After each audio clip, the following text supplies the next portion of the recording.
நான் வந்து உங்களுக்கு மிக்சிங் எப்படின்னு நான் சொல்லி கொடுத்தேன். இப்போ வந்து அது பொரிக்கிறதுக்கு நேரம் வந்தாச்சு. 4 மணி நேரம் ஊறிருக்கு.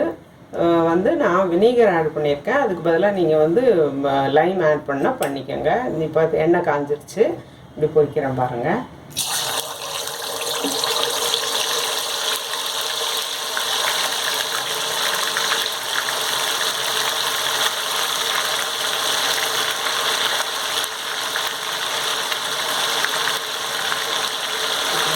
பொரிச்சு வருது.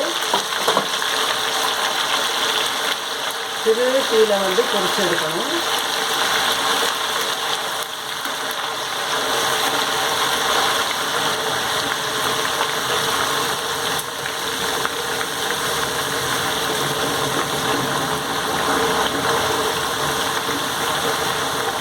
இதே மாதிரி நீங்கள் கெஸ்ட்டுங்களுக்கெல்லாம் வேணும் அப்படின்னு சொன்னால் முதல் நாளே நீங்கள் வாங்கி நீங்கள் மிக்ஸ் பண்ணி வச்சுக்கலாம். மறுநாள் நீங்கள் பொரிக்கிறதுக்கு நல்லாயிருக்கும். அதே போல் பெரிய ஃபேமிலியாக இருந்தால் ஒரு 5 கிலோ வாங்கி அதுக்கு தகுந்த மசாலா போட்டு மிக்ஸ் பண்ணிவிட்டு ஒரு நாள் பொரிக்கலாம். ஒரு நாள் லெக் பீஸு, ஒரு நாள் வந்து கை பீஸு, ஒரு நாள் வந்துட்டு இந்த மாதிரி பீஸ் பொரிக்கலாம், ஒரு நாள் வந்துட்டு இப்படி பொரிக்கலாம். இது வந்துட்டு போன்லெஸ் வந்துட்டு நீங்கள் வந்து ஸ்கூலுக்கு கொடுத்து அனுப்புறதுக்கு நல்லாயிருக்கும். ஸ்கூல் பிள்ளைங்களுக்கு கொடுக்குறது, அவங்க ஃப்ரெண்ட்ஸுக்கு எல்லாம் ஷேர் பண்ணிக்குவாங்க. போன்லெஸ் கொடுக்கலாம். பார்த்திங்களா, கொஞ்சம் முருகணும். ரொம்ப நேரம் வேக விடக்கூடாது. போன்லெஸ் எல்லாம் சீக்கிரம் வந்துடும்.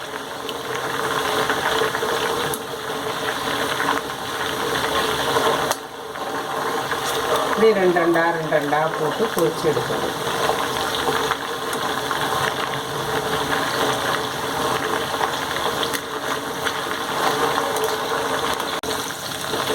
சரிங்களா, இப்போ வந்துட்டு போன்லெஸ் எல்லாம் கொஞ்சம் வெந்துருச்சு. அதனால் கொஞ்சம் முன்னாடி எடுத்துடலாம்.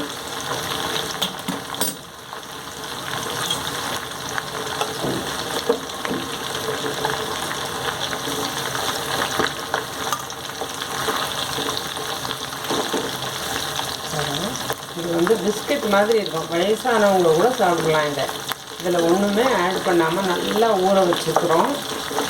நம்ம எடுத்து வாயில் போட்டால் போதும். அப்புறம் இந்த மாதிரி ஒரு பீஸ் கொடுத்தீங்கன்னா போதும். ஒருத்தருக்கு ஒரு தட்டு சாப்பாடு சாப்பிடுவாங்க.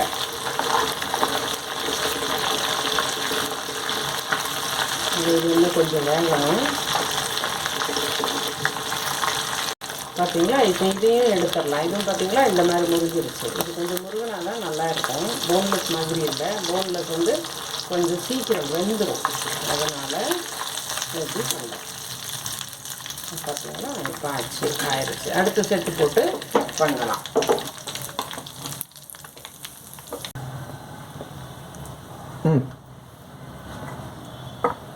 இதுக்கு வந்துட்டு வெங்காயம், கொத்தமல்லி அந்த மாதிரி ஏதாவது போட்டு கார்னிஷ் பண்ணலாம். அப்புறம் வந்து உங்களுக்கு வீட்டில் வந்து ஸ்ப்ரிங் ஆனியன் இருந்துச்சு அப்படின்னு சொன்னால் ஸ்ப்ரிங் ஆனியன் போட்டு நீங்கள் சாப்பாடு கொடுக்கலாம். இப்போ வீட்டில் என்ன இருக்கோ அதை வச்சு செஞ்சாச்சு. பார்த்தீங்களா, இங்கே பார்த்தீங்களா இந்த மாதிரி வெங்காயம், கொத்தமல்லி தழை அப்படிலாம் ஸ்ப்ரிங் ஆனியன் வீட்டில் என்ன இருக்குதோ அதை நீங்கள் போட்டு கார்னிஷ் பண்ணி கொடுக்கலாம். இது வந்து பிள்ளைங்களுக்கு இந்த போன்லெஸ் இந்த மாதிரி ஸ்கூலுக்கு வச்சு விட்றதுக்கு நல்லா இருக்கும். வயசானவங்க சாப்பிடலாம். ரொம்ப முருக விடக்கூடாது. இதெல்லாம் வந்து ஒரு 5 மினிட்ஸ் 2 to 5 மினிட்ஸ்லேருந்து ஒரு 7 மினிட்ஸ் அவ்வளோதான். அதுக்கு மேலே எல்லாம் வந்து நீங்கள் பொரிக்கக்கூடாது. இப்படியே எடுத்து கொடுத்துருங்க.